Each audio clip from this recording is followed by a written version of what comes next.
और प्रधानमंत्री नरेंद्र मोदी ने आज 3 चुनावी राज्यों का दौरा करके धुआंधार चुनाव प्रचार किया। छत्तीसगढ़ में पहले चरण का मतदान पूरा होने के बाद दूसरे चरण के लिए प्रचार ने जोर पकड़ लिया है।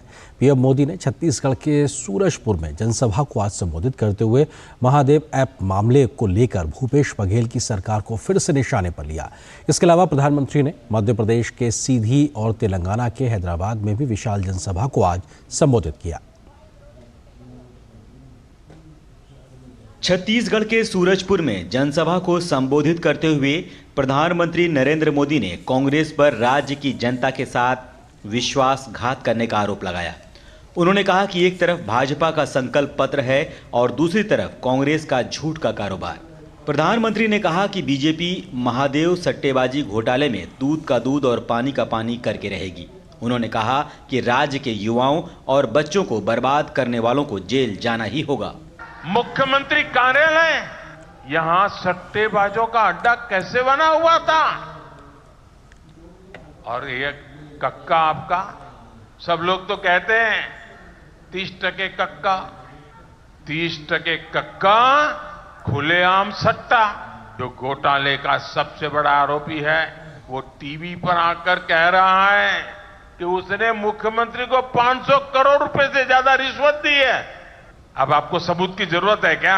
मध्य प्रदेश के सीधी में विशाल जनसभा को संबोधित करते हुए प्रधानमंत्री ने कहा कि आज गिनती के कुछ राज्यों में ही कांग्रेस की सरकार बची है, क्योंकि इनका नारा रहा है गरीब की जेब साफ और काम हाफ। उन्होंने कहा कि कांग्रेस ने SC, ST, OBC समाज के प्रतिभाशाली नेतृत्व को कभी उभरने नहीं दिया।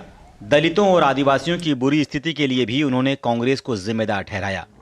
अनेक दशकों तक देश में पंचायत से लेकर पार्लियामेंट तक कांग्रेस का ही झंडा था, कांग्रेस की ही सरकारें थी।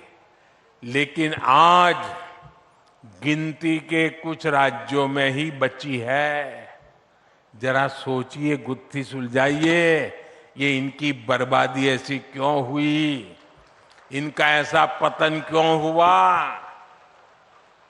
साथियों, वो इसलिए हुआ क्योंकि कांग्रेस का नारा रहा है गरीब की जेब साफ और काम हाफ। छत्तीसगढ़ और मध्य प्रदेश के बाद प्रधानमंत्री नरेंद्र मोदी तेलंगाना में विशाल चुनावी जनसभा में पहुंचे।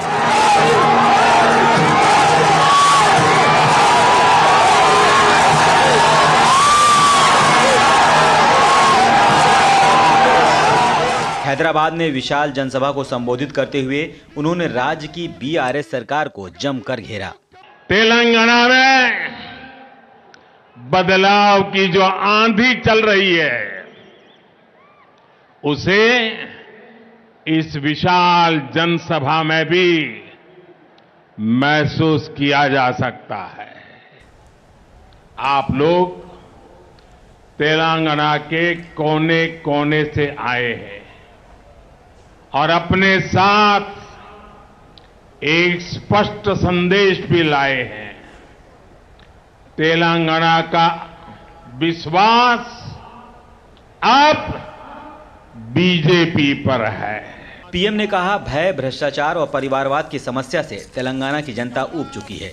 यहां बदलाव की जो आंधी चल रही है, इसका स्पष्ट संदेश राज्य के कोने कोने से आए लोग अपने साथ लाए हैं। पीएम मोदी ने कहा, तेलंगाना का विश्वास अब भाजपा पर है। सूरजपुर से धीरज कुमार, सीधी से चंद्रशेखर और हैदराबाद से उर्मिलेश की रिपोर्ट, DD न्यूज।